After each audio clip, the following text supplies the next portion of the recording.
জামতৈল বাজারে ৩৮ বছর ধরে সুনামের সঙ্গে মানুষের জামা কাপড় আয়রন ও ধোলাই করে আসছেন সবার পরিচিত ও প্রিয় ভোলা ভাই।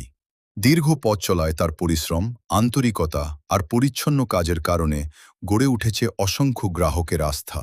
প্রজন্মের পর প্রজন্মের কাপড়ের যত্ন নিয়ে ভোলা ভাই আজও সমানভাবে ব্যস্ত তার কাজে। সময়ের সঙ্গে ঠিকানা বদলেছে, তবে বদলায়নি সেবার মান ও মানুষের ভালোবাসা। বর্তমানে ভোলা ভাই তার লন্ড্রি সেবা দিচ্ছেন নতুন ঠিকানায়, বেলাল কমপ্লেক্সে, জনতা ব্যাংকের নিচে। নিয়মিত ও যত্ন সহকারে আয়রন, ধোলাই এবং পরিচ্ছন্নতার সেবা পেতে জামতৈলবাসীর কাছে ভোলা ভাই যেন এক পরিচিত আস্থার নাম। 38 বছর। কতদিন ধরে? 38 বছর আমি বেলাল কমপ্লেক্স আছি, যমুনা ব্যাংকের নিচে। বুঝবি তো, খুঁজে খুঁজে কেউ পায় না। তাদের উদ্দেশ্য ভালো থাক থাক কামনাই করি। Thank you.